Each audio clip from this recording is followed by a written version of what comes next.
When corporate accountant Marcus Blackwood returns to dying Crow's Hollow after his estranged mother's stroke, he discovers why she refused to sell their crumbling 150-year-old mill. Hidden within its walls is $4 million in Civil War gold, payment to his freed slave ancestor for secret union work. But as word spreads, treasure hunters, the IRS, and a viral journalist descend on the town. Marcus must choose between cashing out or honoring his mother's decade-long sacrifice, using the fortune to save the community that ridiculed her, before greed destroys everything his family protected.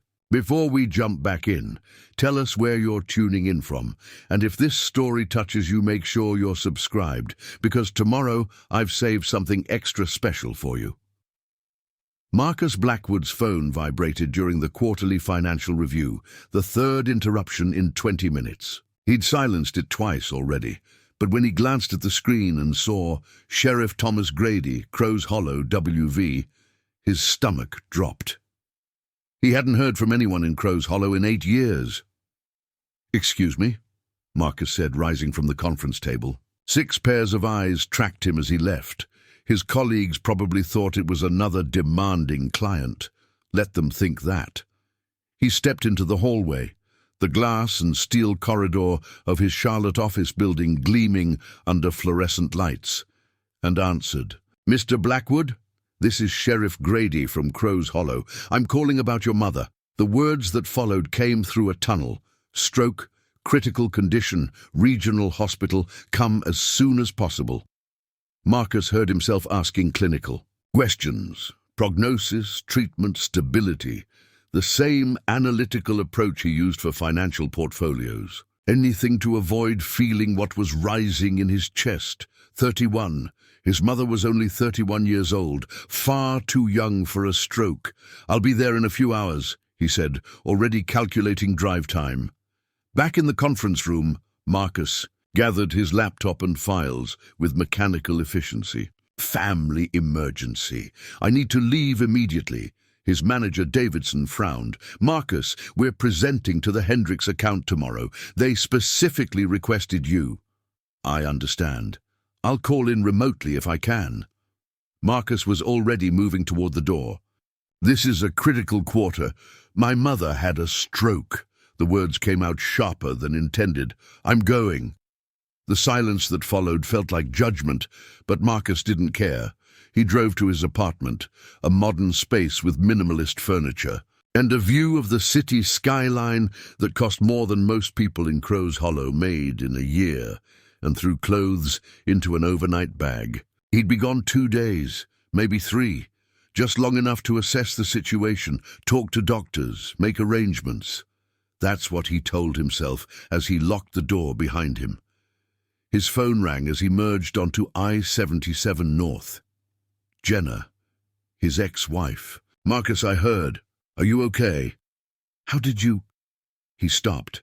Jenna still had friends in Charleston, which was close enough to West Virginia's network of small-town gossip. "I'm fine.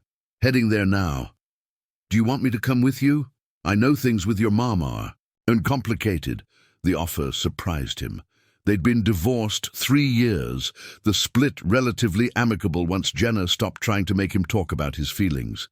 She'd called him emotionally unavailable.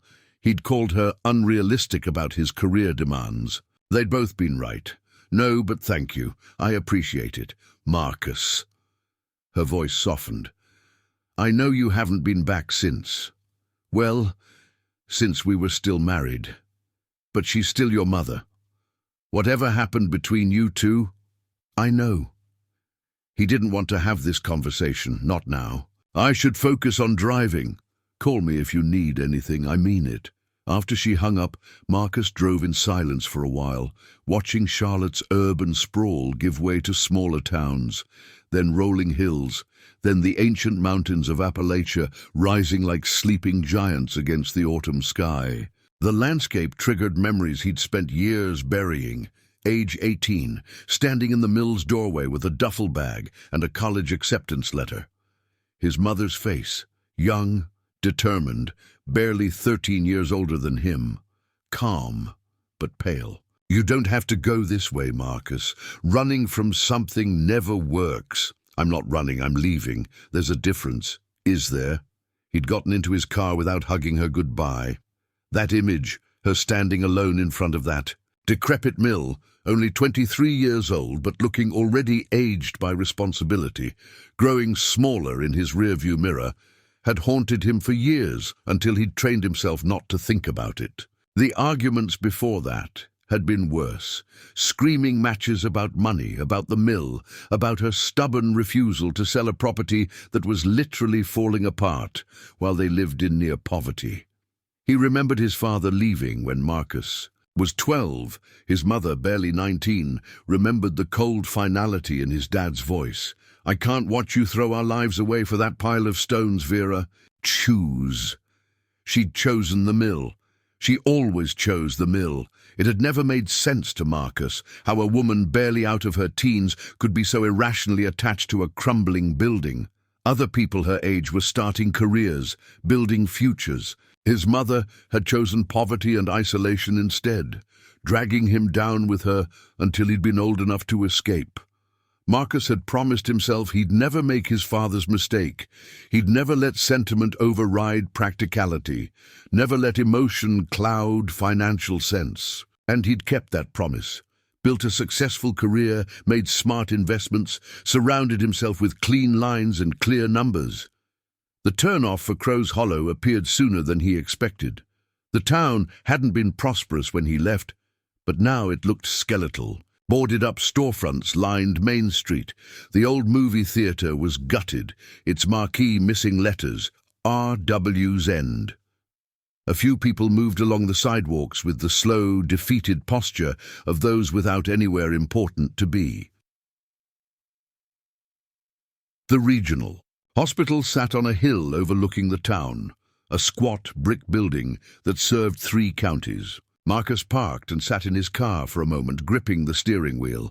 Through the windshield, he could see the mountains beyond, their peaks already touched with snow. Somewhere out there, hidden among those ridges, was the mill. Inside, the hospital smelled of disinfectant and tired linoleum. A nurse directed him to the ICU on the 2nd floor. Sheriff Grady was waiting outside the room, a man in his 50s with a weathered face and kind eyes that had seen too much. Mr. Blackwood. They shook hands. Thank you for coming so quickly. How is she? Stable for now. The doctors can give you more details, but... He hesitated. She's unconscious. They're not sure when she'll wake up or what kind of recovery she'll have. They said it's unusual for someone so young. They're running more tests. Marcus nodded, processing this information the way he processed quarterly reports. Facts, data, actionable items. Can I see her? Of course. Reverend Price is in there now. He's been here since we brought her in yesterday. The hospital room was dim, machines beeping softly in rhythm. The woman in the bed looked impossibly young and impossibly fragile at the same time. Vera Blackwood had always been a force, stubborn, immovable, infuriating. This paled figure connected to tubes and monitors, her dark hair spread across the pillow, looked more like someone Marcus might have gone to college with than his mother. Reverend Samuel Price stood by the window, a tall black man with silver hair and steady presence. Marcus remembered him vaguely from childhood. The pastor of the African-American church his mother sometimes attended, though the Blackwoods themselves weren't particularly religious. Marcus, the Reverend's voice was gentle. I'm sorry we're meeting again under these circumstances. Reverend. Marcus approached the bed slowly, unsure what to do with his hands. Do the doctors know what caused it? Stress, they think. High blood pressure, despite her age. She'd been more worn down lately, though she'd never admit it.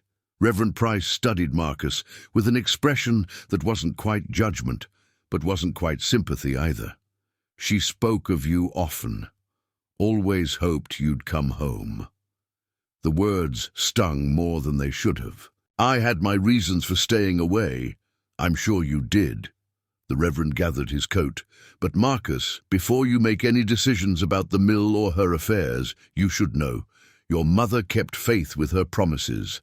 Whatever you find, whatever you learn, remember that she had her reasons too."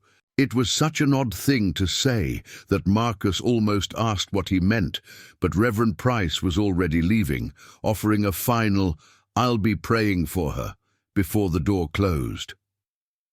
Marcus pulled a chair close to the bed and sat, staring at his mother's still face. She looked younger than her 31 years lying there, vulnerable in a way he'd never seen. He tried to remember the last time he'd really looked at her, not in anger, not in resentment, but really seen her. The memory wouldn't come.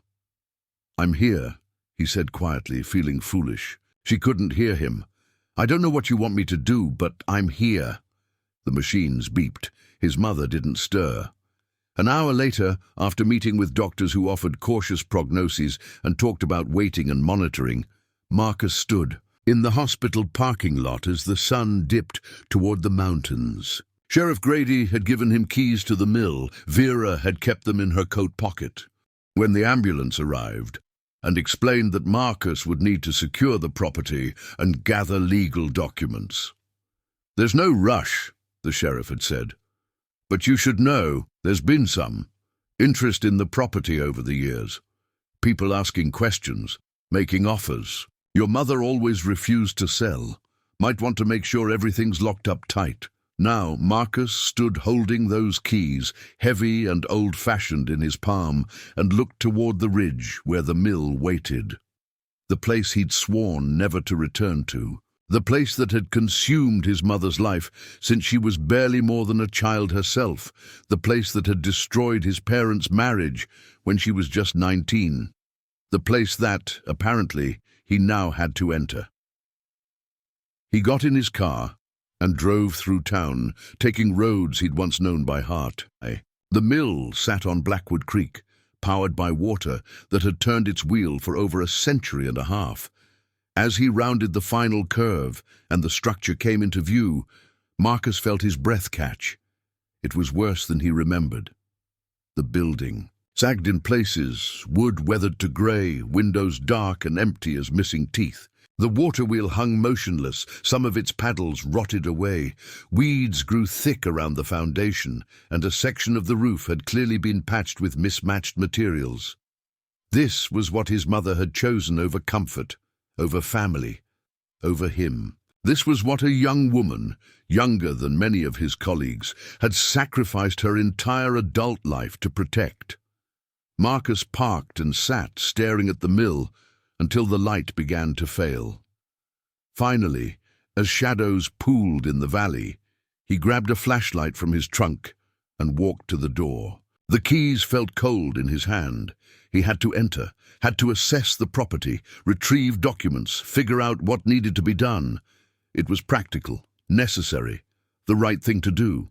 But as Marcus stood on the threshold with the key extended toward the lock, he couldn't shake the feeling that once he opened this door, once he stepped back into his past, nothing would ever be the same again. The lock turned.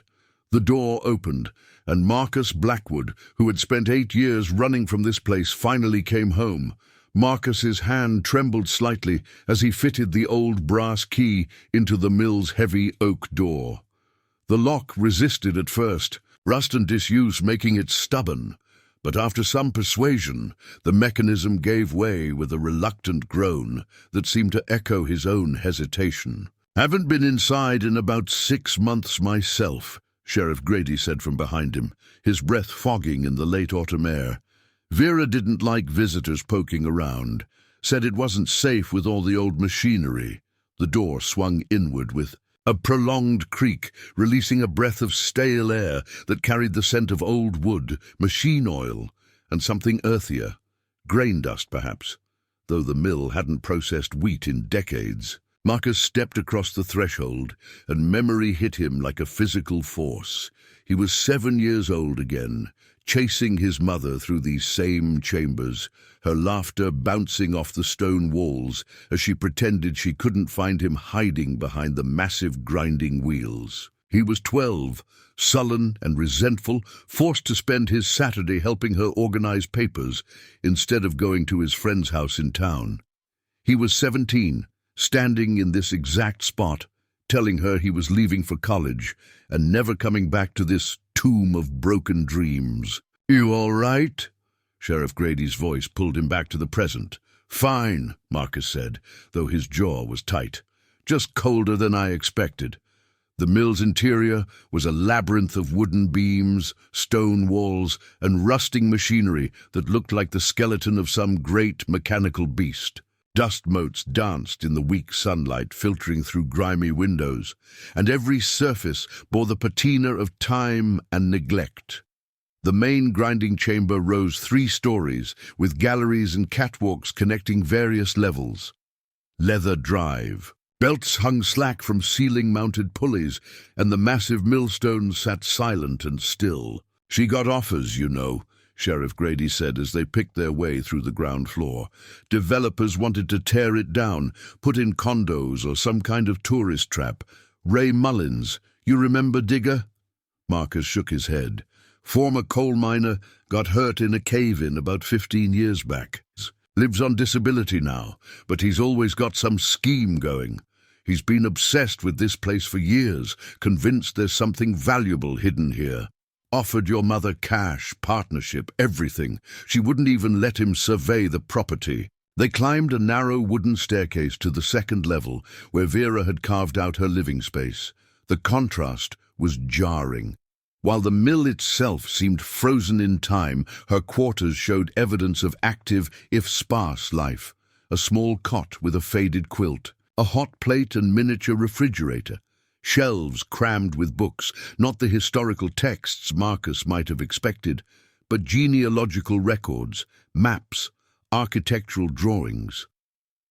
On a scarred wooden table sat a kerosene lamp, a teacup with dried residue, and stacks of papers held down by smooth river stones. Marcus ran his finger along the table's edge, coming away with a thin line of dust. "Jesus," he whispered, surveying the cramped quarters. "She's been living like this? She's only 31. Sheriff Grady said nothing, but his expression suggested he'd thought the same thing many times. Marcus began sorting through the papers, his accountant's mind automatically categorizing. Property deeds dating back to 1859, hand-drawn maps of the mill's structure, some showing details that didn't match his memory. Genealogical charts tracing the Blackwood family line back through generations, names and dates meticulously recorded in his mother's careful handwriting. Then he found them, his childhood drawings, carefully preserved in a folder, crude crayon pictures of the mill, of his mother, of a family that existed only in a child's imagination. He'd assumed she'd thrown them away, like he'd assumed she'd forgotten him after he left. The guilt twisted in his chest. "Found something," Sheriff Grady called from the corner. Marcus crossed to where the sheriff stood before a tall cabinet. Inside were more boxes, labeled by decade, 1970s, 1980s, 1990s, 2000s. Each contained letters, photographs, newspaper clippings, a curated archive of family history. But it was the iron box on the bottom shelf that caught Marcus's attention. About the size of a shoebox, heavy, with an old-fashioned lock that had no visible keyhole, some kind of combination mechanism perhaps. "What's this?" he asked, pulling it out. "No idea. Never seen it before." Marcus shook it gently. Something shifted inside, muffled and heavy. He tried to pry it open, but the box was sealed tight. They spent another 30 minutes searching. Marcus found insurance papers, tax records, going back decades, maintenance logs for the mill structure. What struck him was how organized everything was, how deliberate. This wasn't the hoarding of a confused person. This was careful documentation with a purpose. In a leather portfolio, Marcus discovered a journal, its pages yellowed with age. The handwriting was different from his mother's, more formal, with the careful penmanship of someone educated in an earlier century. He flipped to a random page. The Union men came again today, most insistent about discretion. They bring gold. Coin now, not paper currency, saying it is more reliable in these uncertain times. I have hidden the first payment in the place I prepared, where the foundation meets the old oak beam. Future generations must know, this fortune is not for spending lightly. It must wait until the time of true need. The entry was signed, Isaiah Blackwood, August 1863. Marcus's breath caught. Isaiah, his great-great-grandfather, the freed slave who'd built this mill. But what was this about gold? What fortune? Before he could read more, footsteps clattered up the stairs. Deputy Lauren Haskins appeared, slightly out of breath, her young face flushed. "Sheriff, sorry to interrupt. There's a Dr. Osei at the hospital asking about Miss Vera. Says she's a historian, been in contact with her. Thought you should know." Sheriff Grady looked at Marcus. "Amara Osei. She's reached out a few times over the years, asking about the mill's history. Vera was always polite, but never gave her much." Marcus barely heard him. He was staring at the journal entry, his analytical mind racing. Gold coin, hidden payments, Union men, Civil War era, the mill's strange architecture, his mother's mysterious poverty, her refusal to sell despite every rational reason. "There's more," Deputy Haskins continued. "Ray Mullins is at Donnie's bar, telling anyone who'll listen that you're cleaning out the mill today. Says he's coming by to pay his respects and see if there's anything he can help with." Sheriff Grady's expression darkened. "That's the last thing we need." But Marcus was focused on the journal, flipping back to earlier entries, searching for more references. His mother hadn't been crazy. She hadn't been irrationally stubborn. She'd been protecting something. A memory. Surfaced, he was 8 years old, helping his mother sort grain. "This mill is protecting something important, Marcus," she'd said, her voice serious. "Someday you'll understand. Promise me you'll remember that when the time comes." He'd promised, the way children promise things they don't understand, and then forgotten. Until now. Telling and preparing this story took us a lot of time, so if you are enjoying it, subscribe to our channel. It means a lot to us. Now back to the story.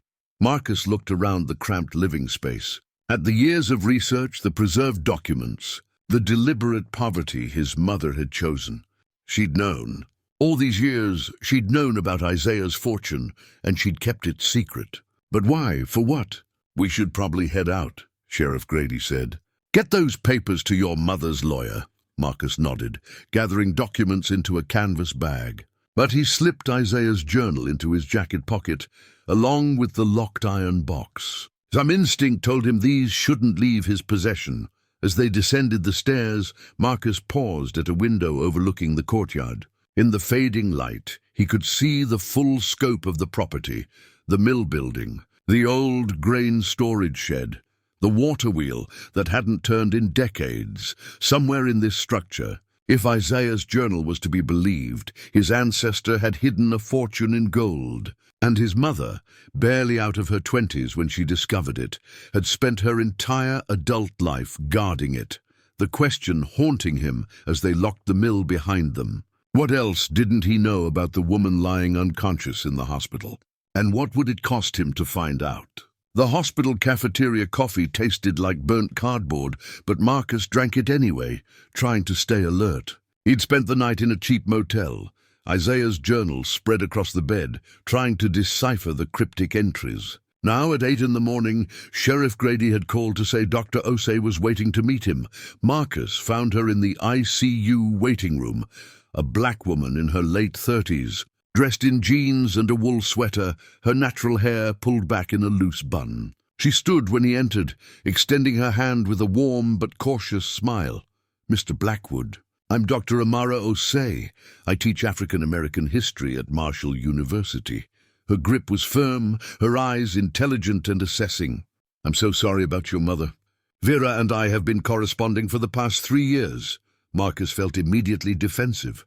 "Corresponding about what?" "The mill's history. My research focuses on African American entrepreneurs in Appalachia. a largely overlooked aspect of the region's past. Isaiah Blackwood was exceptional, a freed slave who built a successful business before the Civil War. That's rare enough, but there are gaps in the historical record that suggest he did something more during the war years. Special commission work, Marcus said, watching her reaction. Amara's eyes widened. You found documents? My mother kept extensive archives. He didn't mention the journal in his jacket pocket. Not yet. Why didn't she share them with you? She was protective. I understood. Families have a right to their privacy, their stories. Amara sat, gesturing for Marcus to join her. But she did tell me enough to know the mill is historically significant. Isaiah's story matters, not just to your family, but to understanding how black entrepreneurs navigated impossible circumstances. There was passion in her voice that reminded Marcus uncomfortably of his mother, that same intensity about something beyond money or practicality. Can we see her? Amara asked. I'd like to. I'd like her to know I'm here. In Vera's room, Amara stood by the bed with visible emotion, gently taking the younger woman's hand. I'm here, Vera. You're going to be okay. She turned to Marcus. Your mother is remarkable. Do you know what she's been researching all these years? Not just family genealogy. She's been tracing the economic impact of black-owned businesses in post-Civil War Appalachia, documenting how Reconstruction violence destroyed generational wealth. She wanted to understand why Isaiah hid what he built. Marcus felt something shift in his chest. His mother had been doing scholarly work alone in that mill with no academic support or recognition. She'd been 23 when he left, younger than many graduate students, dedicating herself to understanding their ancestors' choices. I need your help, he said abruptly. I found things in the mill, documents. I don't understand all of it, and I think... He hesitated. I think there's more to find. Amara studied him. What kind of things? Isaiah's journal, references to payments, gold coin, hidden locations. Her expression transformed from cautious to electric with scholarly excitement. Are you serious? Primary source documents from Isaiah himself. Mr. Blackwood, do you understand how rare that is? Most enslaved people's stories are told through other voices, other records. To have his own words, I know it's valuable, but I need to understand what he was doing, what my mother was protecting. They spent the next hour in the hospital cafeteria, Amara explaining what she knew. Isaiah had purchased his freedom in 1857, an extraordinary achievement. He'd learned the miller's trade while enslaved, became exceptional at it. When the Civil War started, his skills caught someone's attention. The Union had a counterfeiting problem, Amara explained, her hands moving as she talked. Confederate bills, Union currency, both were being forged. The Treasury needed better paper, something with properties that made counterfeiting detectable. They contracted with specialized mills, and Isaiah was one of them. It makes sense. Remote location, trustworthy operator, exceptional skill. And payment in gold coin? That tracks. The government would want discretion. Gold doesn't leave paper trails. Marcus pulled out the journal, watched Amara's hands tremble slightly as she touched the old leather. May I? He nodded. She read carefully, reverently, occasionally making soft sounds of amazement. This is incredible. He's documenting not just the work, but his reasoning, his fear. Listen to this. I do this work for the Union cause, believing in freedom for all my people. But I know what men do for gold. I know what happened to Denmark Vesey, to Nat Turner, to all who rose too high. This fortune must be hidden until my children's children can claim it safely. He was afraid the gold would make his family targets, Marcus said. During Reconstruction. Absolutely. Black success was met with violence. Entire communities destroyed. Successful businesses burned. Isaiah was protecting future generations. Amara looked up, her eyes bright. Your mother understood that. She was waiting for the right time. The right time for what? To use it without it destroying what it was meant to protect. Amara closed the journal carefully. Mr. Blackwood, Marcus, this isn't just about money. This is about legacy, about reclaiming a story that was deliberately buried. The mill needs to be preserved. These documents need to be archived properly. Isaiah's story needs to be told, and the gold, if it exists, it belongs to your family. But it also belongs to history. She met his eyes. Will you let me help? Let me help you find it, understand it, and decide what it means. Marcus wanted to say no, wanted to handle this alone, the way he handled everything. But something in Amara's passion, in her obvious respect for his mother and their family's story, made him pause. "The mill," he said. "Hey, can you come look at the mill? My mother made maps, architectural drawings. She was documenting something."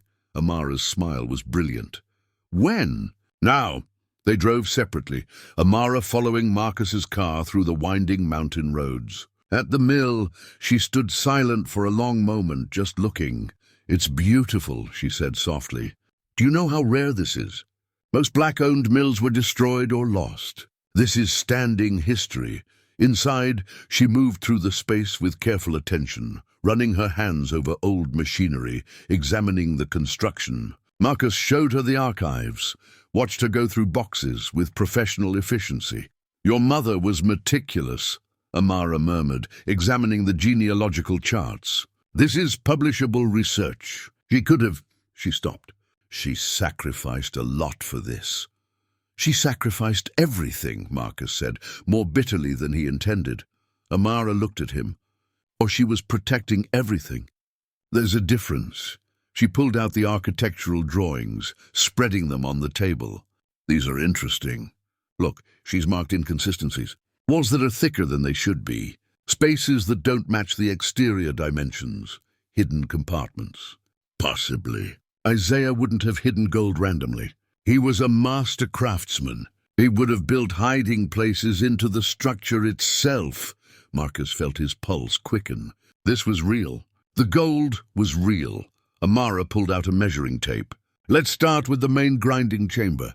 According to these drawings, there should be a 3-foot discrepancy between the interior and exterior walls on the east side."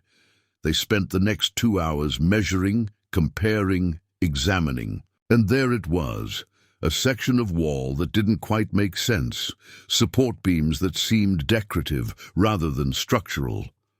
Marcus pressed against the wood paneling. It gave slightly. "Wait," Amara said. "Let me document this first. We need photographs, measurements. We need to do this right."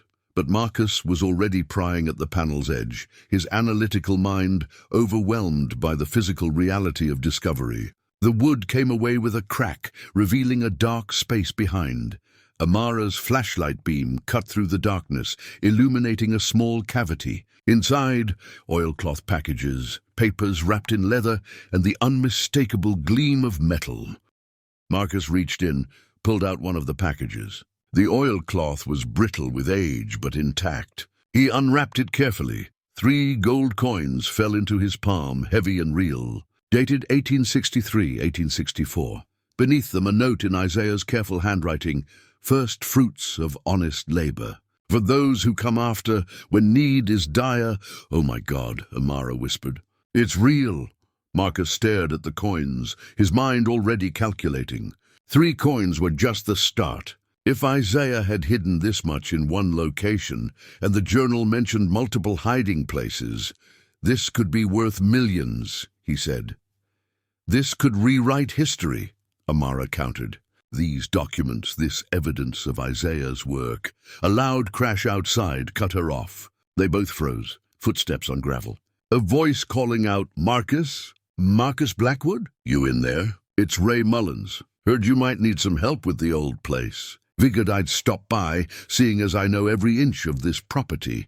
Marcus and Amara looked at each other. Then, moving quickly, silently, they rewrapped the coins, gathered the documents, and concealed the open panel as best they could. When Ray Mullins entered the mill, smiling his practiced smile, Marcus was standing by the table examining property deeds. "Looking bored, just paperwork," Marcus said. "Nothing but old papers and broken machinery." But Ray's eyes were sharp, assessing, and Marcus knew with cold certainty that keeping this secret had just become exponentially harder. Ray Digger Mullins filled the doorway with practiced ease, his smile too broad, his eyes too sharp. He was a big man, his coal miner's build gone slightly to seed, but still formidable. He leaned on a metal detector like it was a walking stick, and his gaze swept the mill's interior with the familiarity of someone who'd imagined this moment many times. "Place looks the same as always," Ray said, moving into the room without invitation. "Your mama kept it locked up tight, but I've been around the property enough times. You know, metal detecting's a hobby of mine. Found some interesting things over the years, on private property," Marcus said coolly. "Which is called trespassing," Ray laughed, a sound that didn't reach his eyes. "Now, Marcus, can I call you Marcus?" Your mama never minded. "We had an understanding. I respected her boundaries mostly. And she didn't make a fuss when I got curious about the surrounding land." He nodded toward Amara. "Don't believe we've met." "Dr. Amara Osei," she said, not offering her hand. "I'm a historian." "A historian." Ray's interest sharpened. "Well, isn't that something? Come to document the old place before Marcus here sells it off." He looked back at Marcus. "That is why you're here, right? Settle your mama's affairs? Liquidate the assets? Can't blame you. Place is a money pit. But I'll tell you what, I've got investors interested. We could work out a deal that benefits everyone. The mill's not for sale," Marcus said automatically, surprising himself. Yesterday he would have jumped at any reasonable offer. But now, with Isaiah's journal in his pocket and gold coins hidden in his jacket, Ray's expression flickered. "Everything's for sale at the right price. And I've been patient, Marcus. Real patient. Your mama and we danced around this for years. But now, with her situation, he had the grace to look sympathetic. Now things are different. You're a businessman. You understand how these things work. What I understand is that you need to leave. I'm offering to help." Ray moved closer to the table, his eyes scanning the papers spread there. "I know this mill. I know its history. Hell, I probably know more about it than you do, no offense. Been studying it for 15 years. There are stories, Marcus. Old stories about Isaiah Blackwood, about Confederate gold, about secrets buried in these walls." Marcus kept his face neutral, but his heart was hammering. "Stories aren't facts. No, but facts are facts." Ray tapped the metal detector. "And metal doesn't lie. I've gotten readings around this place that suggest there's something here, something substantial. Now, I'm not saying I know what or where, but I'm saying I could help you find it. For a percentage, of course. Say 50-50? You get money you didn't know existed, I get compensation for years of research. Or," Amara said calmly, "you leave now before we call Sheriff Grady about your trespassing." Ray's smile widened, but something cold moved behind his eyes. "Dr. Osei, I admire your loyalty to the Blackwood family, but you're an outsider here. You don't understand how things work in Crow's Hollow. This town is dying. People are desperate. If there's something valuable in this mill, and I believe there is, it's going to come out eventually. Better to do it friendly-like, with proper agreements in place." "There's nothing here but old papers and rotting machinery," Marcus said. "You're wasting your time." "Am I?" Ray looked around the room slowly, deliberately. His gaze lingered on the east wall, where they'd found the hidden compartment. "Funny thing about this mill, architecture doesn't quite add up. Walls thicker than they need to be. Spaces that don't make sense. Now why would a master craftsman like Isaiah Blackwood build inefficiently? Unless—" He let the implication hang. Marcus felt Amara tense beside him. "Unless he was building hiding places," Ray continued. "Places to store things, valuable things. Things he couldn't trust to banks or safety deposit boxes because, well, black man in Reconstruction era Appalachia. Not a lot of safe options. The man wasn't stupid. Marcus had underestimated him." "That's an interesting theory," Amara said. "As a historian, I can tell you that many mills from that era have unusual architectural features." "It doesn't mean, it means exactly what I think it means." Ray's voice hardened. "And I'll tell you something else. Word's going to spread. Marcus showing up after all these years, a historian poking around, people going in and out of the mill. Folks are already talking at Donnie's bar. By tomorrow, every treasure hunter and opportunist in 3 counties is going to be sniffing around here." "Is that a threat?" Marcus asked. "It's a reality check." Ray moved toward the door, then paused. Think about my offer, Marcus. Partnership is better than war, and this could turn into war real quick. People in this town are broke, desperate. They hear there might be something valuable here. They're not going to be as polite as me." After Ray left, Marcus and Amara stood in silence, listening to his truck start and pull away. "He knows," Amara said quietly. "Maybe not exactly what, but he knows there's something here." Marcus moved to the window, watched Ray's truck disappear down the road. "We need to find the rest of it now, before this gets out of control.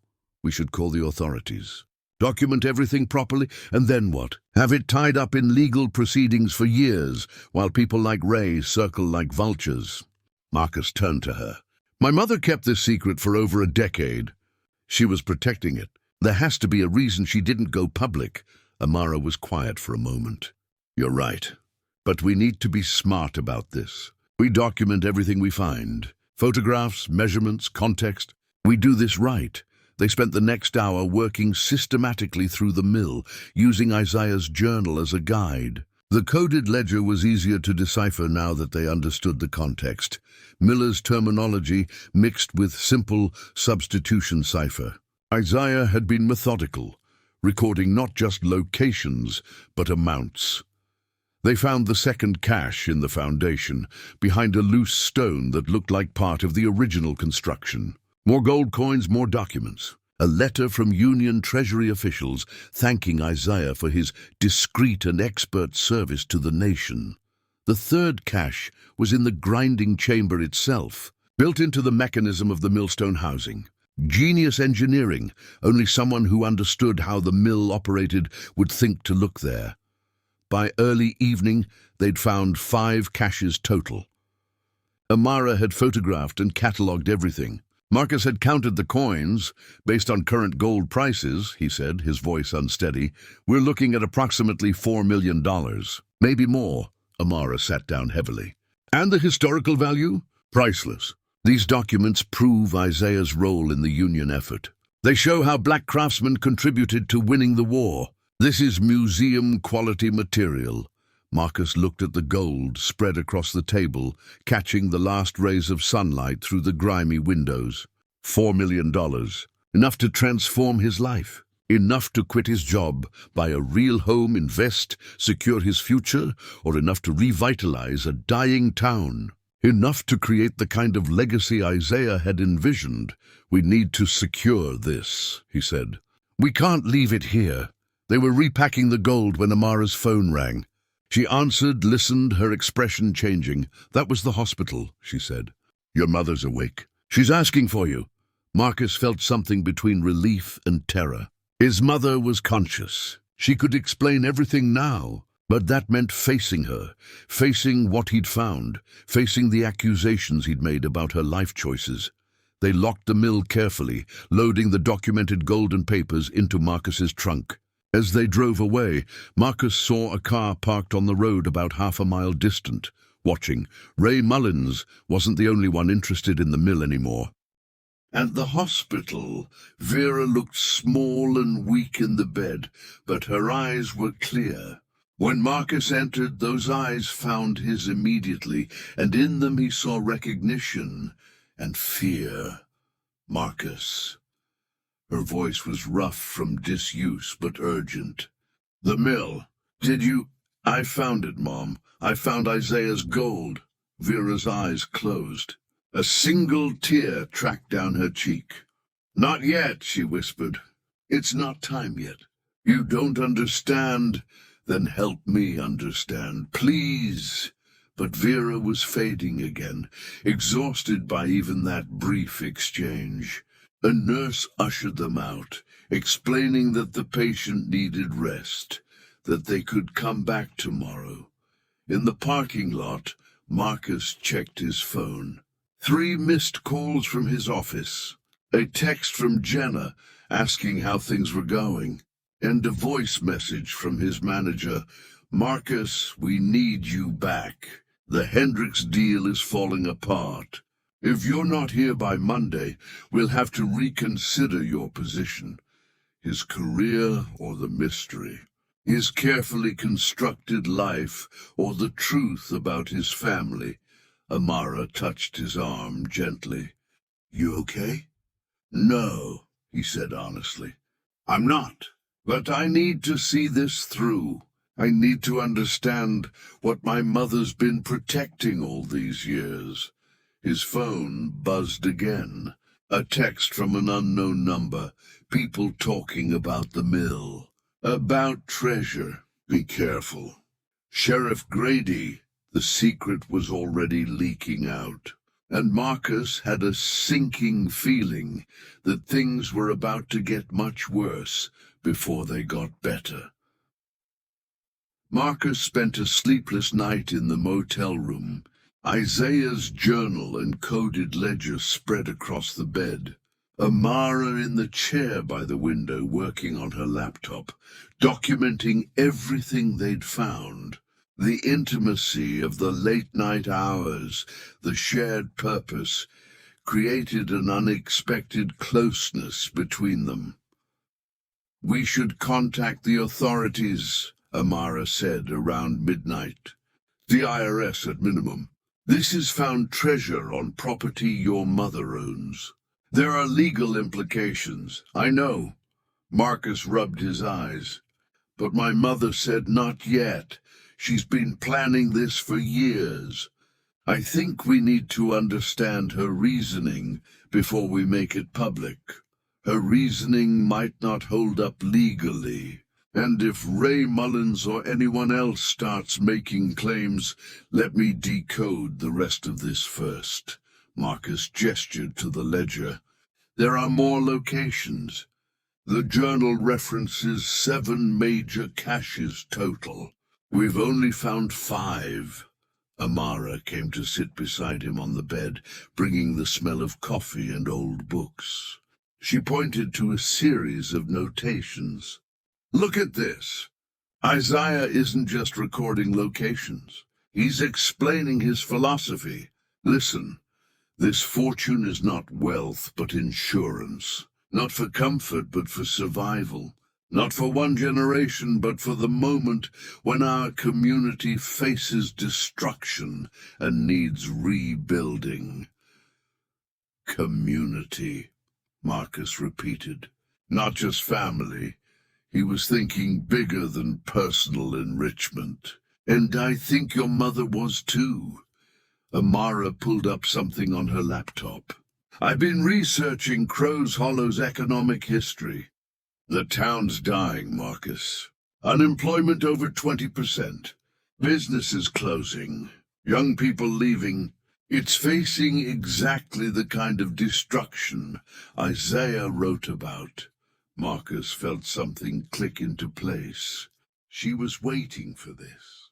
For the town to hit bottom, so the gold could be used to rebuild. To create something lasting. Amara looked at him. That's why she lived in poverty.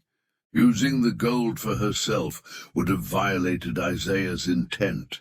But why not tell me? Why let me think she was just stubborn and irrational? Because you left, Amara said gently. You made it clear you wanted nothing to do with Crow's Hollow. How could she trust you with a secret that was meant to save it? The words stung because they were true. Marcus had rejected everything his mother stood for. Why would she believe he'd honor Isaiah's vision? His phone buzzed. A text from Sheriff Grady. Situation developing. Call me. Marcus called immediately. The sheriff answered on the first ring. Ray Mullins is at Donnie's bar. Drunk and running his mouth, Grady said without preamble. He's telling everyone you found something valuable at the mill. Says he saw gold coins. Half the bar thinks he's full of it, but the other half is interested. Real interested. Damn it. Marcus looked at Amara. He must have been watching. So I was loading things into my car. It gets worse. I just got a call from a state patrol friend. There's a YouTuber named Cole Winters heading this way. Runs some kind of treasure-hunting conspiracy channel. Apparently Ray called him, figured he could profit from the publicity. A YouTuber. Has over 1 million subscribers. He shows up, starts live streaming, and this whole thing goes viral. You'll have treasure hunters from 5 states descending on Crow's Hollow. Marcus felt the situation spiraling out of control. What do we do? Find the rest of it fast, secure it. Then we figure out the legal angle before this turns into a circus. Grady paused. And Marcus? Your mother's been calling for you. She's more alert.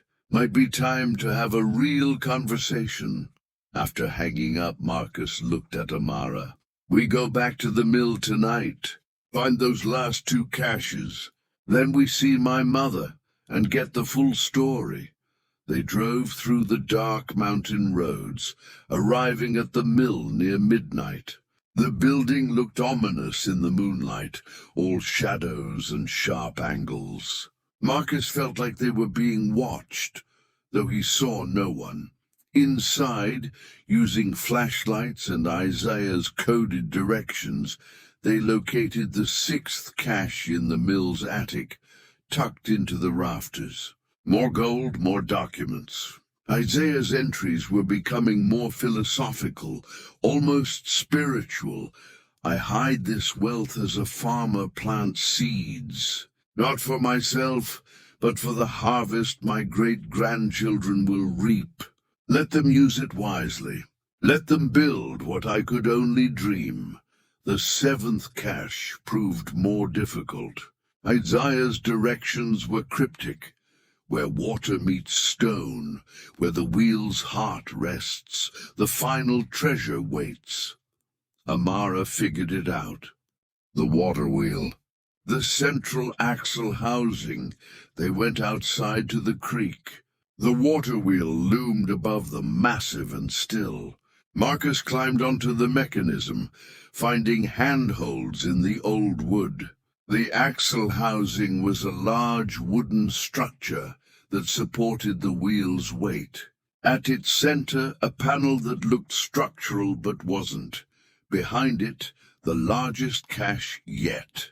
Not just gold coins, but a leather bag containing what felt like jewelry, and more papers.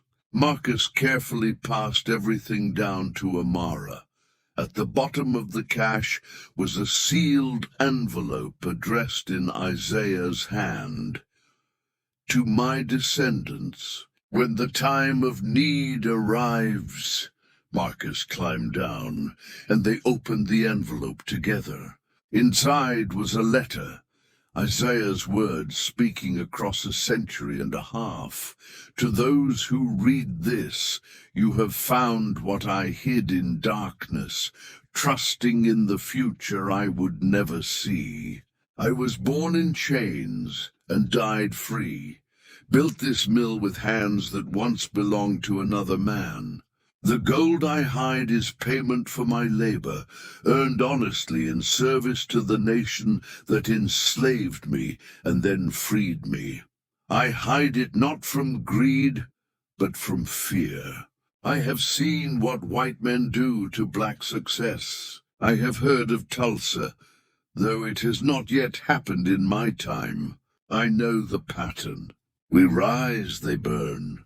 We build, they destroy. So I plant this seed in stone and wood, in water and shadow, and I pray that when you find it, the world has changed enough that you can use it without being destroyed by it. Use this wealth to build what cannot be burned. Education, community, legacy. Make my labor mean something beyond gold. Make my freedom mean something beyond one man's escape. I am Isaiah Blackwood, and this is my prayer across time. Use it well, Amara was crying silently. Marcus felt something break open in his chest. Grief and pride and shame all mixed together. They just finished reading when headlights swept across the mill property. A car pulled up, then another. Marcus and Amara froze, still holding Isaiah's letter. Sheriff Grady emerged from the first vehicle, his expression grim. Deputy Haskins followed, looking nervous. "We've got a problem," Grady called out. "Ray's not just talking anymore. He's organizing. Says he's bringing people here in the morning to stake a claim. Something about finders' rights, about public treasure on abandoned property." "The property's not abandoned," Marcus said. "My mother owns it. I know that. But Ray's got people believing they have a right to whatever's here. And worse," Grady gestured to the second car. A man in his late 20s emerged, carrying professional camera equipment. He had styled hair and wore a designer jacket that looked ridiculous in the Appalachian night. "Cole Winters," the man announced, extending his hand like they were at a networking event. "Thanks for agreeing to meet with me." "We didn't agree to anything," Marcus said. "Well, I'm here anyway. My subscribers are very interested in the Blackwood fortune. Ray Mullins gave me an exclusive interview. 2 million views in the last 3 hours. The story's blowing up. Hidden Civil War gold. Mysterious mountain woman. Family secrets. It's got everything. You can't film here," Amara said. "This is private property. I'm filming from public roads and reporting on a story of public interest. First Amendment, Dr. O.C." Cole smiled, and Marcus recognized the predatory gleam of someone who profited from other people's chaos. "But I'm willing to work with you. Give me an exclusive interview. Let me document the discovery, and I'll make sure the narrative stays positive. Refuse, and I'll have to rely on Ray's version of events, which between you and me paints your family in a less flattering light." "That sounds like blackmail," Deputy Haskins said. "That sounds like journalism." Cole pulled out his phone, started recording. "This is Cole Winters, and I'm standing outside the legendary Blackwood Mill, where, according to sources, a fortune in Civil War gold has been hidden for over 150 years. The question everyone's asking is, who has the right to claim it?" Marcus moved toward him, but Grady held up a hand. "Don't. You touch him or his equipment, he'll press charges and make you the villain in his story. So what do we do?" Marcus asked. "You go see your mother. Get answers. I'll stay here tonight with Lauren. Make sure nobody tries anything stupid." Grady looked at the bags they'd been loading. "That the rest of it?" Marcus nodded. "Then take it somewhere secure. A bank, a lawyer's office, somewhere Ray and his friends can't get to it. And Marcus," the sheriff's voice softened, "whatever your mother's been planning, now's the time to hear it. Because by tomorrow morning, this is going to be bigger than all of us." Marcus and Amara arrived at the hospital near 2 in the morning. Vera was awake, sitting up slightly, looking stronger but still fragile. When she saw what Marcus carried, the bags containing Isaiah's gold and documents, her expression shifted through relief, fear, and resignation. "You found all of it," she said. "All 7 caches." Marcus sat beside the bed, Amara standing supportively behind him. "Mom, I read Isaiah's letter. I understand what he wanted, but I need to know what you were planning. Why you lived the way you did. Why you never told me." Vera's eyes glistened. "Because you hated this place. Hated the mill. Hated me for choosing it over comfort. How could I tell you I was guarding a fortune when you'd spent years resenting our poverty? I didn't understand." "No, you didn't, and I couldn't risk it." Vera took a shaky breath. "I found Isaiah's first cache when I was 23. Just married to your father, infant son. Barely knew what I was doing. I found the journal, decoded enough to realize what Isaiah had done. And I understood the responsibility. Dad wanted to cash it in, Marcus said, remembering fragments of arguments from his childhood. He wanted to use it for us. House, cars, college fund, normal life. I wanted that too, Marcus. God, I wanted that. Tears spilled down Vera's cheeks. But Isaiah's letter, I read it over and over. He was so clear. This wasn't for personal wealth. It was for community salvation. And I looked at Crow's Hollow, looked at the town dying slowly, and I knew if I used this gold for myself, I'd betray everything Isaiah sacrificed for. So you sent Dad away. Sent me away. I didn't send you anywhere. You chose to leave. Your father chose to leave. Vera's voice broke. And I stayed. I guarded this secret for 14 years, waiting for the right moment. Researching, planning, preparing what? Amara asked gently. Vera looked at her. You're the historian Isaiah wrote about in my dreams. The one who'd help tell his story properly. She turned back to Marcus. I have a plan. Documents drafted with Reverend Price's help. We create the Isaiah Blackwood Heritage Foundation. Use the gold to fund scholarships for Crow's Hollow students. Small business grants. A historical research center. We preserve the mill as a heritage site. We rebuild this community the way Isaiah wanted, through education, opportunity, legacy. Marcus felt the weight of it. $4 million wouldn't transform Crow's Hollow overnight, but managed properly, invested wisely, it could create sustainable change. Jobs, hope, future. I even contacted the IRS, Vera continued.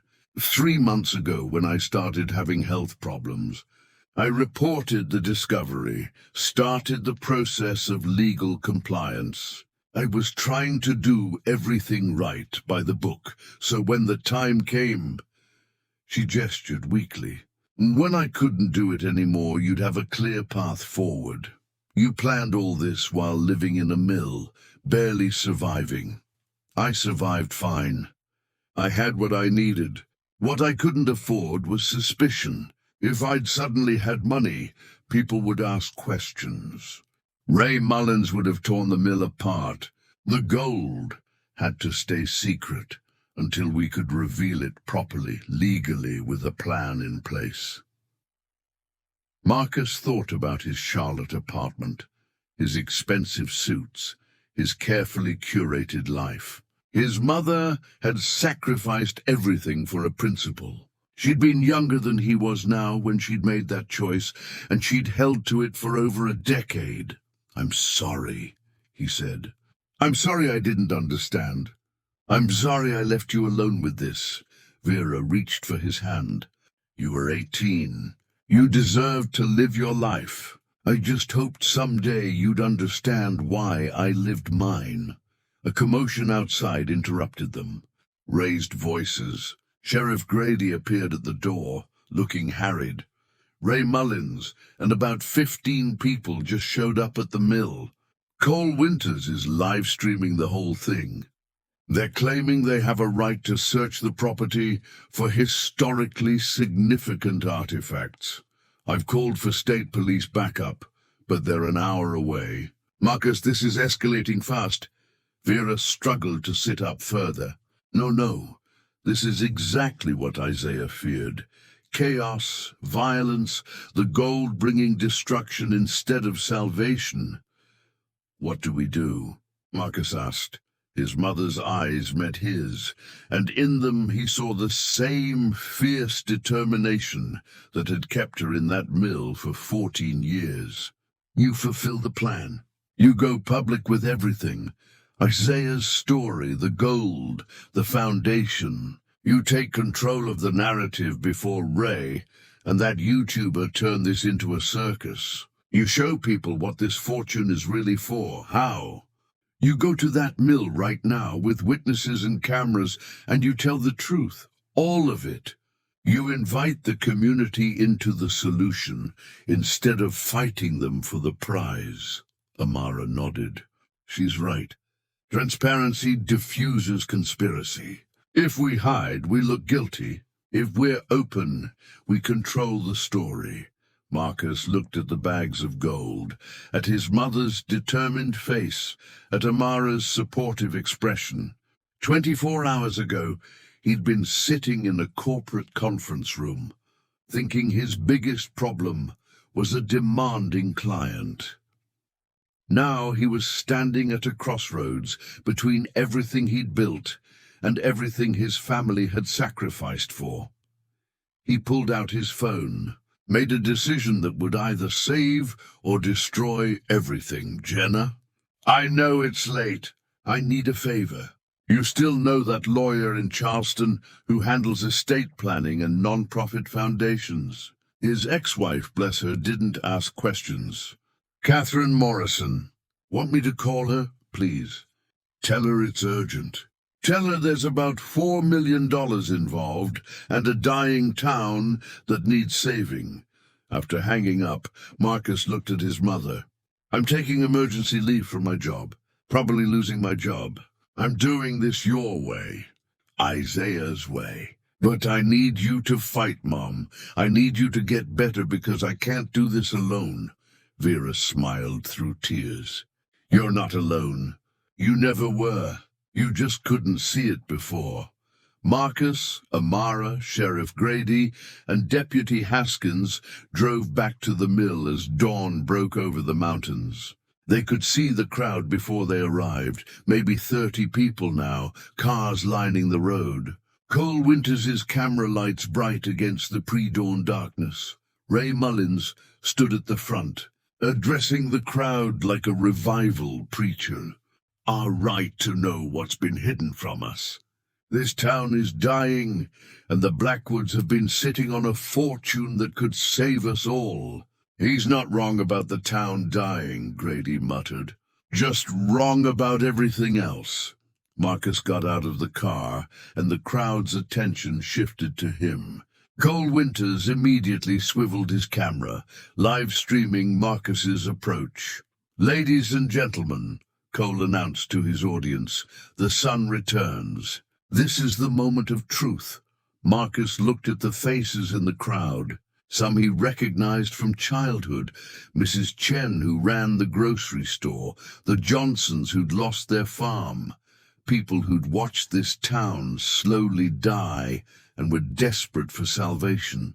Others were strangers, treasure hunters drawn by the promise of gold. Ray Mullins stepped forward. Marcus, time to stop hiding and share what you found. This town has a right. You're absolutely right, Marcus said, and the crowd went silent. This town does have a right to know the truth, a right to understand what my great-great-grandfather, Isaiah Blackwood, sacrificed and saved for, a right to be part of the solution. He nodded to Amara, who pulled out her phone, projecting Isaiah's letter onto a tablet screen. Isaiah Blackwood was born enslaved, Marcus began, his voice carrying in the still morning air. He purchased his freedom in 1857. He built this mill with his own hands. During the Civil War, he did secret work for the Union Treasury, producing specialized paper for currency. He was paid in gold coins, a fortune by any measure, but he didn't spend it. He hid it. The crowd was listening now, even Ray looking uncertain. He hid it because he knew what happened to successful black men in Reconstruction-era America. He knew that black wealth was often met with violence, so he buried this fortune in the mill's structure, and he left instructions for future generations. He said this gold was not for comfort, but for survival. Not for one family, but for the moment when the community faced destruction. Marcus gestured to the dying town around them. That moment is now. Crow's Hollow is facing exactly what Isaiah feared. Economic destruction, loss of hope, the end of a community. So you admit there's gold, Ray said. And you admit we have a claim to it. I admit that my mother, Vera Blackwood, has been planning for years to use this fortune the way Isaiah intended. She's been working with Reverend Price and community leaders to establish the Isaiah Blackwood Heritage Foundation. The gold will fund scholarships for local students, small business grants, a historical research center. The mill will be preserved as a heritage site. Murmurs rippled through the crowd. Cole's camera captured everything. We're not hiding this wealth, Marcus continued. We're inviting you to be part of how it's used. The IRS has already been contacted. Everything will be done legally and transparently. But this fortune is not up for grabs. It belongs to Isaiah's vision, to my mother's sacrifice, and to this community's future, if you choose to build instead of fight for scraps. Reverend Price emerged from the crowd, lending his presence to Marcus's words. I've worked with Vera for 3 years on these plans. She's been preparing this gift for Crow's Hollow. We can accept it with grace, or we can tear each other apart fighting over it. The choice is ours. The mood was shifting. People were looking at each other, weighing options. But Ray wasn't ready to let go. Pretty words, he said. But who decides how the money's spent? You, your mama? Some foundation board? We're supposed to just trust that after your family's been hoarding this for generations. Yes, Marcus said simply. Because that's what trust looks like. And because the alternative, what you're proposing, is exactly what Isaiah feared. Chaos, greed, destruction. You want this fortune to save Crow's Hollow? Then let it do that. Help build the foundation. Serve on the board. Be part of the solution instead of being part of the problem. For a long moment, nobody moved. Then Mrs. Chen stepped forward. I trust Vera Blackwood, she said. She could have cashed in and left years ago. She stayed. She sacrificed. If she says this is for the community, then I believe her. Others nodded. The crowd was fragmenting, some siding with Marcus, others still uncertain, a hardcore few still loyal to Ray. This is ridiculous, Ray snarled. You're all fools if you believe him. He's been gone 8 years, and suddenly he's the town's savior. I say we search the mill ourselves, find whatever's left and split it fairly. He moved toward the mill entrance. Sheriff Grady stepped into his path. Ray, I'm asking you nicely. Don't do this. Get out of my way, Tom. Deputy Haskins moved to support her sheriff. Mr. Mullins, this is private property. You need to leave. I got just as much right to that gold as they do. Ray's voice rose. My family's been in this town for generations, too. I've suffered in this dying economy just like everyone else. Why do the Blackwoods get to decide? He lunged toward the mill door. Grady grabbed his arm. Ray spun, shoving the sheriff back. The crowd gasped. Deputy Haskins drew her weapon. Mr. Mullins, stand down now. And that's when Marcus saw it.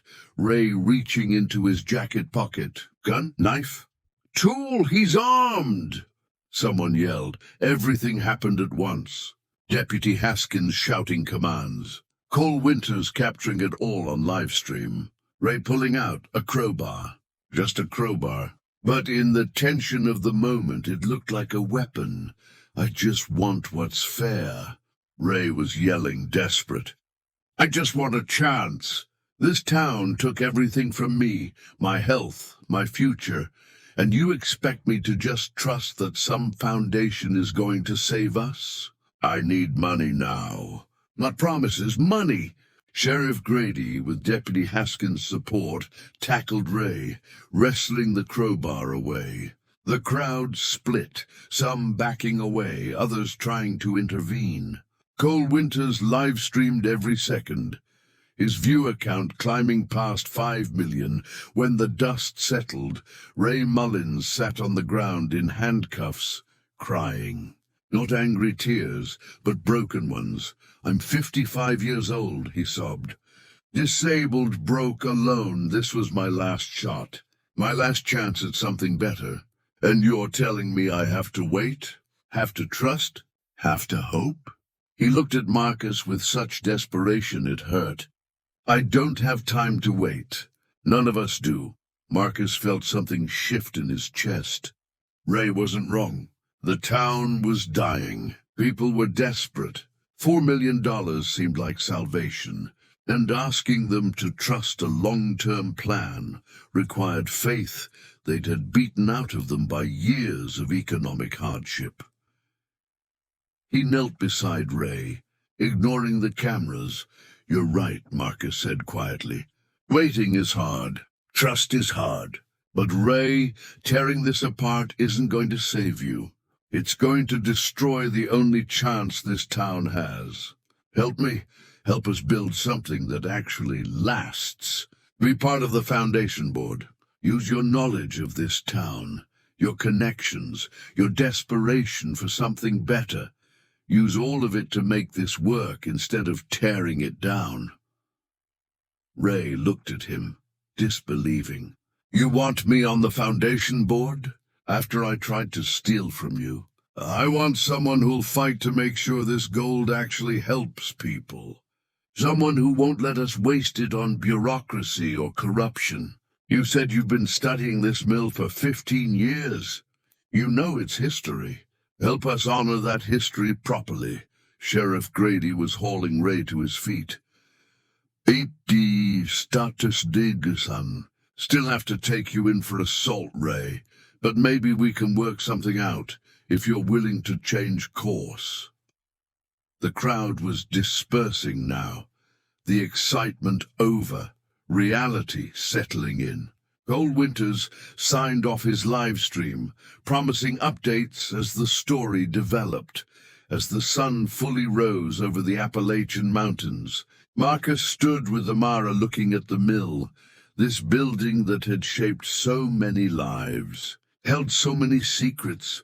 Your mother's going to be okay, Amara said softly.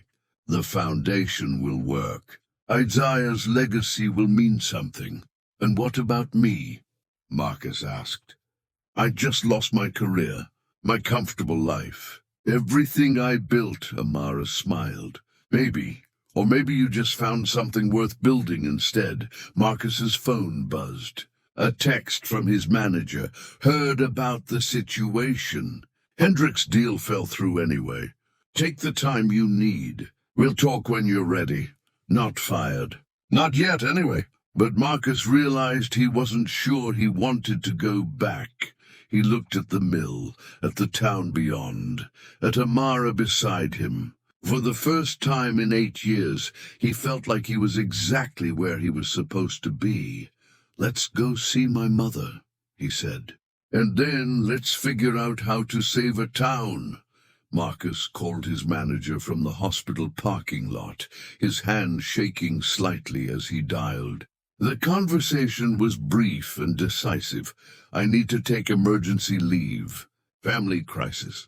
I can't give you an exact timeline. Davidson's sigh was audible across the line. Marcus, you're one of our best.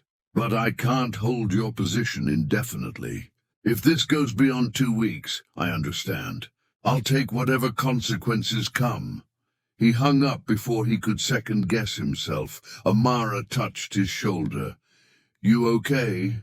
I just potentially threw away a 6-figure career for a crumbling mill and a town that's not even mine anymore. Isaiah's story is yours. Your mother's sacrifice is yours. Sometimes we inherit more than just property. Inside, Vera looked stronger, her color better, though the stroke's effects were still evident in the slight droop to her left side. When Marcus told her about the confrontation at the mill, about Ray's arrest and the live stream, she closed her eyes. It started, she said. Exactly what I feared. The gold bringing chaos. We contained it. For now, Marcus pulled up Cole Winter's YouTube channel on his phone. The live stream had been viewed over 7 million times. Comments ranged from supportive to conspiratorial. Some praised Marcus's speech about community legacy. Others claimed the Blackwoods were hoarding Confederate gold and should be investigated. Worse, treasure hunting forums were already organizing posts about expedition parties to Crow's Hollow, speculation about how much gold remained undiscovered, theories about additional hidden caches. "We need legal help immediately," Amara said, "to protect the mill, establish the foundation, and navigate whatever's coming." Marcus called the lawyer Jenna had recommended, Catherine Morrison, an estate attorney in Charleston. She answered on the second ring, already briefed by Jenna. "Mr. Blackwood, I understand you have an unusual situation."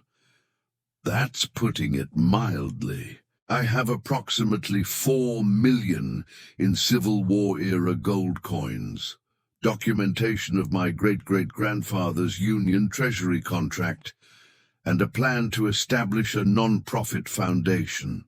Also, the story just went viral, and I have treasure hunters mobilizing to descend on Crow's Hollow." "That YouTuber's an asshole anyway." Ray rubbed his face. "I don't know, Marcus. I don't know if I can trust this. Neither do I. But I'm trying anyway. Join me?" Ray extended his hand slowly. They shook. "One condition," Ray said. "First grant that goes out? Medical Assistance Fund. Sarah Jenkins and families like hers. Before anything else. Deal." When Marcus returned to the hospital, exhausted and overwhelmed, he found Vera sitting up, looking at her phone. She showed him the screen, Cole Winters' video, millions of views, comments full of speculation and judgment. "I'm sorry, Mom. I'm sorry this got so public." "No." Vera's voice was stronger. "This is exactly what needed to happen. Not the circus, but the transparency. Isaiah hid the gold because secrecy was survival. But hiding isn't surviving anymore. It's dying slowly. You're doing it right, Marcus. Making it public, inviting people in, fighting in the open. That's how we honor Isaiah's legacy in a world that's different from his." Marcus's phone buzzed. "Sheriff Grady, State Police are sending support tomorrow. Also, Nina Volkov arrived early. She's at the mill. She wants to meet you immediately. Bring Catherine." The IRS had arrived. The siege was about to become a legal battlefield. Marcus looked at his mother, at Amara, at the weight of responsibility settling on shoulders that had been trained for corporate reports and client presentations, not heritage preservation and community salvation. "I have no idea what I'm doing," he admitted. "Neither did Isaiah," Vera said. "Neither did I, but we did it anyway. Now it's your turn." Nina Volkov stood in front of the mill like she was preparing to audit a criminal enterprise rather than evaluate a family's discovered assets. She was in her mid-30s, sharply dressed despite the Appalachian setting, with the alert eyes of someone trained to spot deception. Catherine Morrison stood beside Marcus, briefcase in hand, attorney armor in place. "Mr. Blackwood." Nina extended her hand. "IRS Special Investigator Volkov. I understand you've had quite an eventful week." "That's one way to put it. I've reviewed your mother's initial contact from 3 months ago. That helps establish timing and intent. However, the subsequent discovery of substantial additional assets that weren't reported in her initial disclosure raises questions." "My mother had a stroke before she could complete her documentation," Catherine interjected. "Mr. Blackwood only recently became aware of the full extent of the family assets." "Convenient." Nina's tone was neutral, but the implication hung heavy. "I'll need to see everything. All discovered assets, all documentation of provenance, all financial records for the past decade. I'll also need to interview Mrs. Blackwood. She's in the hospital recovering from a stroke," Marcus said. "Then I'll interview her there. This afternoon, if possible." Nina pulled out a tablet. "Mr. Blackwood, I want to be clear. My job isn't to persecute you. My job is to ensure tax compliance. If this is legitimately a found family asset and you're acting in good faith, we'll work together. If this is an attempt to hide taxable income or launder money through a fake non-profit, we have a different conversation. Catherine handed Nina a folder. Complete documentation of our compliance efforts. Foundation incorporation papers, asset inventory, correspondence with state preservation authorities, and a timeline showing that Mrs. Blackwood initiated IRS contact months before the discovery became public. Nina reviewed the documents with clinical efficiency. The foundation structure is smart. Almost too smart, which makes me suspicious. Why establish a non-profit if the intent is purely personal inheritance? Because the intent isn't purely personal, Marcus said. My great-great-grandfather, Isaiah Blackwood, left explicit instructions that this fortune was meant for community benefit, not individual enrichment. I'll need to see those instructions. Marcus pulled out Isaiah's letter, the one they'd found in the final cache. Nina read it, her expression unchanging, compelling narrative. Also convenient, a letter claiming altruistic intent, discovered just as substantial taxable assets are revealed. She looked up. Mr. Blackwood, I've been doing, the next morning brought a reckoning Marcus should have anticipated. He arrived at the mill to find not the usual scattered treasure hunters, but an organized crowd. Ray Mullins stood near the entrance, but this time he was trying to hold people back, not lead them forward. Marcus! Ray called out. We've got a situation. The crowd had swelled to over 100 people. Some Marcus recognized from the church meeting, supportive, grateful. But others were new faces, hardened by desperation and inflamed by something else. Near the front, a man Marcus didn't recognize held a printed petition. That's Dale Thornton, Ray said quietly. He's been organizing, claims the gold should be divided among all Crow's Hollow residents, not controlled by one family foundation. He's got about 40 signatures. Sheriff Grady and Deputy Haskins stood between the crowd and the mill, but they looked overwhelmed. State police backup had been promised but hadn't arrived. Nina Volkov stood to the side, observing, her presence adding official weight to the chaos. Cole Winters, naturally, was filming everything. His camera capturing what he'd later title Blackwood Fortune, Town Revolts Against Family Control. Marcus approached the crowd. Amara beside him, Catherine Morrison on her phone, calling for immediate legal backup. Mr. Blackwood. Dale Thornton's voice carried over the murmurs. We've tried being patient. We've tried trusting your promises. But this fortune was hidden in our town, discovered on property that's been part of this community for over a century. We believe it belongs to all of us, not just your family. Murmurs of agreement rippled through some of the crowd. Others looked uncomfortable, caught between this job for 12 years. I've seen every scheme imaginable. I'm not saying you're lying. I'm saying I need proof, not just good storytelling. Then come inside, Amara said, speaking for the first time. See the mill. See where the gold was hidden. See the architectural genius it took to preserve this for over 150 years. See the research Vera Blackwood compiled. This isn't a scheme. It's a legacy, Nina studied Amara. And you are? Dr. Amara Osei. I'm a historian specializing in African-American entrepreneurship in Appalachia. I've been researching this mill for 3 years, independently of the Blackwood family. I can verify the historical authenticity of everything they've found. Another convenient expert, but Nina gestured toward the mill. Show me. They spent 2 hours walking Nina through everything. The hidden compartments, the architectural anomalies, Isaiah's journals with their consistent handwriting and period-appropriate ink, the Union Treasury documents with official seals. The systematic way Vera had documented and researched for over a decade. Nina photographed everything, took notes, asked penetrating questions. She examined Vera's genealogical research, her maps, her correspondence with historians and preservation societies. Gradually, almost imperceptibly, her skepticism began to shift. This is legitimate, she finally said, more to herself than to them. The documentation is too extensive, too consistent. Either this is real, or it's the most elaborate fraud I've ever encountered. It's real, Marcus said quietly.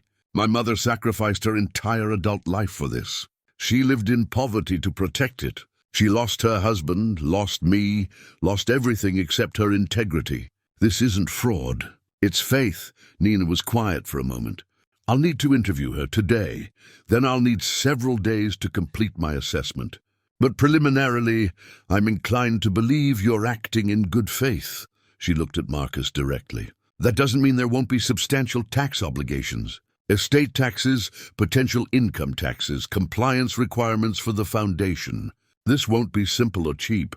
We understand, do you? Because even with a non-profit structure, you're looking at potentially $1 million or more in tax obligations due within months. How do you plan to pay that? Catherine answered. We'll negotiate a payment plan with the IRS, use foundation assets strategically, and potentially seek grants or loans. We have options. You better hope those options pan out. Nina gestured to the chaos beyond the mill, the crowd still lingering, cold winters still filming. Because if this foundation fails, if you can't meet your obligations, the government will seize the assets. And all of this, your mother's sacrifice, Isaiah's legacy, the community's hope, it all becomes a cautionary tale instead of a success story. Up next, we have 2 more incredible stories that are waiting for you. Just click the image you want to watch and it will take you there. If you enjoyed this video, make sure to subscribe. It would mean a lot.